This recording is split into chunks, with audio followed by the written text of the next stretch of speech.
సమీరా తెలుసా మీకు? మీరెవరు? ఇన్స్పెక్టర్ విజయప్రకాష్. సమీరా మీద 124A దేశద్రోహం కేసు పెట్టారు. మీరు ఆవిడకి హెల్ప్ చేస్తున్నారని తెలిస్తే మీ మీద కూడా అదే కేసు పెడతారు. సెడిషన్ కేసా? సార్, ఆ అమ్మాయి అలాంటిది కాదు సార్. అది చెప్పాల్సింది మేము. ఆ అమ్మాయి గురించి మీకేం తెలుసు? ఆ టిమ్మీకి నేనే డాక్టర్. వాడు పుట్టినప్పటి నుంచి నాకు తెలుసు. చెప్పడానికి కొంచెం కష్టంగానే ఉంది, కానీ నిజాన్ని మనం యాక్సెప్ట్ చేసుకొని తీరాలి సమీరా. టిమ్మీకి సార్కాయిడోసిస్ అనే ఒక ఇన్ఫ్లమేటరీ డిసీజ్ ఉంది. అది వాడి ఊపిరితిత్తుల్ని అఫెక్ట్ చేసింది. 4 to 5 years మ్యాక్సిమం, అంతే. ఇది టిమ్మికి ఎలా వచ్చింది డాక్టర్? నేను జస్ట్ అనదర్ డాక్టర్ అయి ఉంటే ఎన్విరాన్మెంటల్ కాసెస్, కనిపెట్టలేని వ్యాధి, విధి అని చెప్పేవాడిని. నీ ఫ్యామిలీ ఫ్రెండ్ని కాబట్టి నిజం చెప్తున్నాను. దీనికి కారణం నీళ్లు, ప్లాస్టిక్ బాటిల్స్ లో ఉండే నీళ్లు. ఆ వాటర్ బాటిల్ పాతదైపోయినా దానికి ఎండ తగిలినా బిస్ఫినాల్ ఏ, బీపీఏ అనే కెమికల్ నీళ్లలో కొంచెం కొంచెంగా కలిసిపోతుంది. బీపీఏ కలిసిన నీళ్ళని టిమ్మీ తాగడమే దీనికి కారణం. అమ్మా, శాంటాని గిఫ్ట్ అడగాలంటే మన గురించి మాత్రమే అడగాలా? ఇంకెవరి గురించి అడుగుతావు? నాలాగా ఎవ్వరికీ జరగకూడదు, నీలాంటి గుడ్ మామ్స్ ఏడవనే కూడదు. ఇది ఇమ్మని శాంటాని అడగాలంటే ఎలా? ఒక లెటర్ పోస్ట్ చేసి రిక్వెస్ట్ చేయి. శాంటా తప్పకుండా చేస్తారు. డాక్టర్, దీన్నేమి చేయలేమా? టిమ్మికి జరిగింది చూపించి ఈ కంపెనీస్ అన్నిటిని మూసేలేమా? దీన్ని ప్రూవ్ చేయలేం సమీరా. బీపీఏ మన ఒంట్లో ఉన్నప్పుడు దాన్ని ట్రేస్ చేయడం కుదరదు. బాటిల్లో ఉన్నప్పుడు మాత్రమే దాన్ని ట్రేస్ చేయగలం. CGWBలో రోజుకి 400 పెద్ద లారీలు, 200 చిన్న లారీలు తిరుగుతున్నాయి. రోజుకి 530 కోట్ల లీటర్ల వాటర్ డిస్ట్రిబ్యూట్ అవుతోంది. తెలుసా అమ్మా? తొక్కలో ఇంత బాటిల్ పెట్టుకుని ఏంటి అంత బిల్డప్ ఇస్తున్నారు?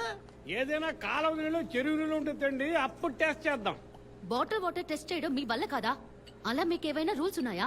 రూల్స్ లేవు, గీల్స్ లేవు, ఏదైనా నా ఇష్టం. ఇది కెమెరా ముందు చెప్తారా? ఏంటి మేడం, కెమెరా తీసుకొచ్చేసారేంటి? ఇది ముందే చెప్పుంటే మొహం కడుకుని బాగా పౌడర్ పూసుకొచ్చేవాడిని కదా. చెప్పడం కుదరదు. పా, బీపీఏ టెస్ట్ చేయమని బీపీ పెంచుతోంది. మీరు ఎంత పెద్ద పబ్లిక్ హెల్త్ డిసాస్టర్ కి రెస్పాన్సిబుల్ మీకు తెలుసా? మేడం, యూజ్ చేసిన వెంటనే ప్రతి బాటిల్ ని క్రష్ చేసి పడేయండి. బాటిల్ ని ఎండలో పెట్టద్దు అని మేము ప్రతి బాటిల్ మీద క్లియర్ గా ప్రింట్ చేస్తున్నాం కదా. How are we responsible? మీ బ్రాండ్ నేమ్ మాత్రం అన్ని భాషల్లో ప్రింట్ చేశారు ఇంత పెద్దగా, కానీ వార్నింగ్ లేబుల్ మాత్రం ఒక కామన్ మ్యాన్ కి అర్థం అవునట్టుగా అంత చిన్నదిగా ప్రింట్ చేశారు. దీన్ని మీరు జనాల వెల్ఫేర్ కోసం వేయలేదు, మిమ్మల్ని మీరు కాపాడుకోవడానికి వేశారు. నేనిది ఊరికే వదిలిపెట్టను. వాటర్ కంపెనీస్ ని ఎదిరిస్తూ తన పోరాటం మొదలుపెట్టింది. ఒక వారియర్ గా మారింది. తనని పట్టుకుని దేశద్రోహి అంటారేంటండి? సంవత్సరానికి 2000 మంది పిల్లలు సార్. ఇలాంటి వ్యాధితో పిల్లలు ట్రీట్మెంట్కి వస్తే దానికి కారణం బీపీఏ అని తెలిసి కూడా ఎన్విరాన్మెంటల్ కాస్, జెనెటిక్ కాస్ అని సంతకం పెట్టిస్తున్నాను కదా. నేనే సార్ ద్రోహిని. సమీరా పోరాడేది తన కొడుకు కోసం మాత్రమే కాదు సార్. తను చాలా మంచిది సార్.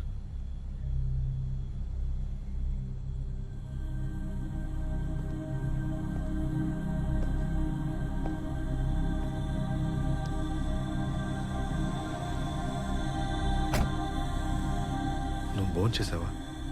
మాత్రలు ఏమైనా వేసుకోవాలా? కుప్పు ఏదైనా వాగేశాడా? నేనే ఫీల్ అవ్వట్లేదు, మీరెందుకు ఫీల్ అవుతున్నారు? బండి తీయండి, అమ్మని చూడ్డానికి వెళ్దాం. Inspector Vijayaprakash, inspector Vijay Prakash.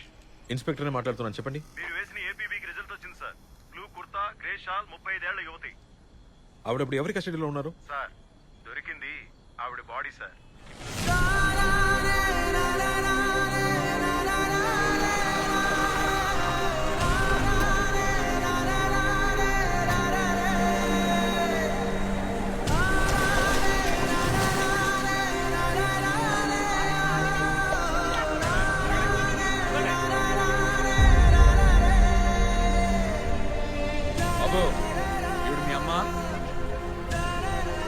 తలూపితే సరిపోదు, అవునో కాదు నోట్తో చెప్పాలి. ఇదిగో బాడీ ఐడెంటిఫై చేశాడు, వచ్చేస్తండి. తప్పుకో రండి.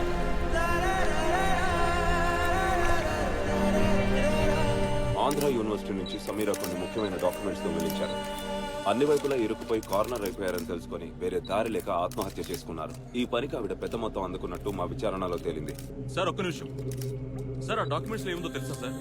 ఆ డాక్యుమెంట్ క్లాసిఫైడ్ ఇన్ఫర్మేషన్. అందులో ఏముందో మాకు కూడా తెలియదు. బట్ ఆవిడ చేసింది మాత్రం దేశద్రోహం. మిలిటరీ రహస్యాన్ని దొంగిలించారు. ఆ అమ్మాయి చనిపోయినా కూడా తన మీద దేశద్రోహి అన్న ఆరోపణ అలాగే మిగిలిపోతుంది. తన బ్లడ్ రిలేటివ్స్ ని, స్నేహితుల్ని ఎంక్వైరీ చేయబోతున్నాం. వాళ్ళకి దీంతో సంబంధం ఉంటే వాళ్ళు దేశద్రోహులు గారి పరిగణించబడతారు.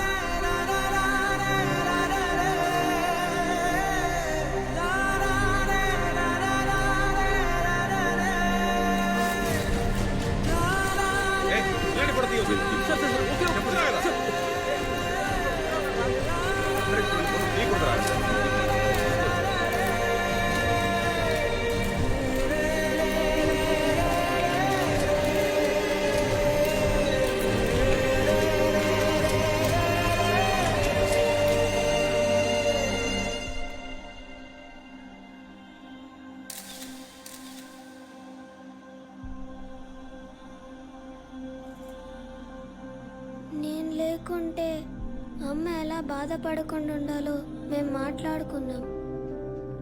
కానీ అమ్మ లేకుంటే నేనెలా ఉండాలో మేమెప్పుడు మాట్లాడుకోలేదు. ఇప్పుడు ఏం చేయాలి?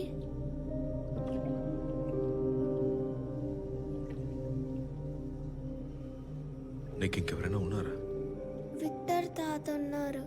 క్రిస్మస్కి ఆయన ఇంటికి తీసుకెళ్లి సెలబ్రేట్ చేసుకుందామని అమ్మ చెప్పింది. మేమిద్దరం కలిసి శాంటా క్లాస్ తాతకి ఒక లెటర్ పోస్ట్ చేద్దామంది. లెటర్ ఉంది కానీ అమ్మే లేదు. మీరు నాతో పాటు వచ్చి ఈ లెటర్ని పోస్ట్ చేస్తారా?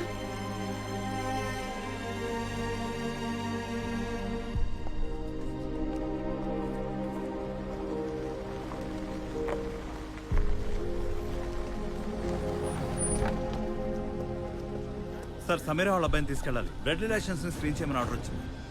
ఎక్కడికి తీసుకెళ్తారు సార్ ఇది ప్రోటోకాల్ చెప్పకూడదు. సార్? ఎంక్వైరీ ఎక్కడ సార్? ఈ పిల్లడికి ఏం తెలియదు సార్. అన్ని అడిగిన వాటన్నిటి నిజం మాత్రమే చెప్పాను. ఆ? భయపడకు, ఈ వాచ్ పెట్టుకో. విక్టర్తో తిరిగి వాళ్ళే తీసుకెళ్తారు.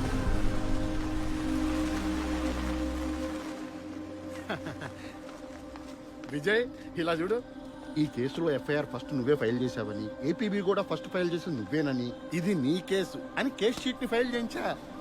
రేపు హెడ్లైన్స్ లో దేశద్రోహిని బెదిరించి పట్టుకున్న ఇన్స్పెక్టర్ విజయ్ ప్రకాష్ అని నేషనల్ టీవీలో బ్రేకింగ్ న్యూస్ గా వస్తుందిరా. ఏంట్రా సైలెంట్ గా ఉన్నావు? నేషనల్ కేసురా. పోయా, రేయ్ బాబు విజయ్ ఏమైందిరా? తప్పు జరిగిపోయింది బాబాయ్. ఆ అమ్మాయి దేశద్రోహం అబద్ధం చెప్తున్నారు. కేసు బుక్ చేసింది నిన్న రాత్రి. ఉదయం కల్లా సముద్రంలో చచ్చిపడి ఉంది. తొందరగా సూసైడ్ అని కేసు క్లోజ్ చేస్తున్నారు. ఇంకేదో జరుగుతుంది బాబాయ్. ఆ పిల్లాన్ని చూస్తున్నప్పుడల్లా నాకు ఆ పీడకలే గుర్తొస్తోంది. నా స్థానంలో వాడున్నాడు, నీ స్థానంలో నేనున్నాను. వదలకూడదు బాబాయ్. విజయ్ బాబాయ్, మా నాన్న చెడ్డోడు. ఇదే నా విధంగా సరిపట్టుకుని బతుకుతాను. వాళ్ళమ్మ మంచి ఆవిడ. ఆ పిల్లాడు బతుకుని అలా కాకూడదు బాబాయ్. అర్థమైంది విజయ్, కానీ కొంచెం వదిలిపెట్టు. రేయ్ విజయ్